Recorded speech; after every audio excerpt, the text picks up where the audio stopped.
One is very crazy when in love.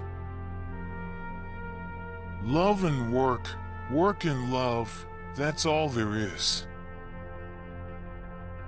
The goal of all life is death.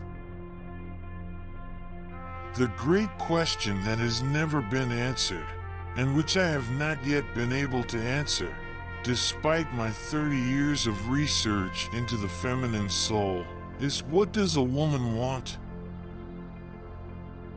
Being entirely honest with oneself is a good exercise. If youth knew, if age could. Most people do not really want freedom, because freedom involves responsibility, and most people are frightened of responsibility.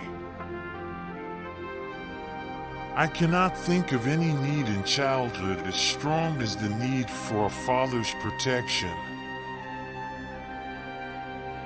Flowers are restful to look at. They have neither emotions nor conflicts.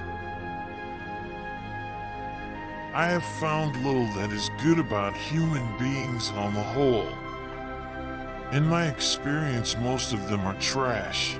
No matter whether they publicly subscribe to this or that ethical doctrine or to none at all.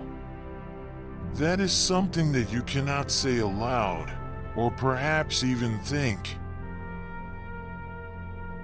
He that has eyes to see and ears to hear may convince himself that no mortal can keep a secret. If his lips are silent, he chatters with his fingertips. Betrayal oozes out of him at every pore. Love and work are the cornerstones of our humanness. The ego is not master in its own house.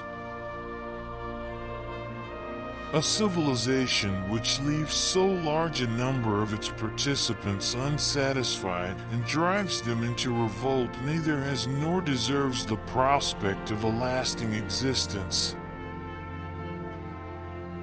The interpretation of dreams is the royal road to a knowledge of the unconscious activities of the mind.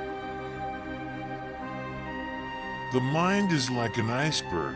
It floats with 1/7 of its bulk above water. We are never so defenseless against suffering as when we love.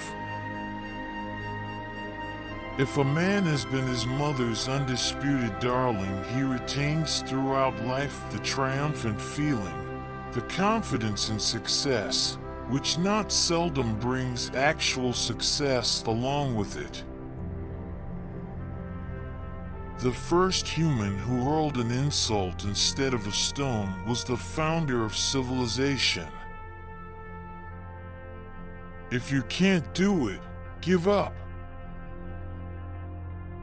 The voice of the intellect is a soft one, but it does not rest until it has gained a hearing.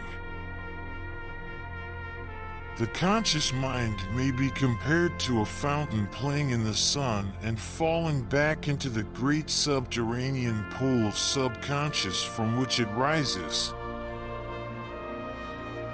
Dreams are often most profound when they seem the most crazy.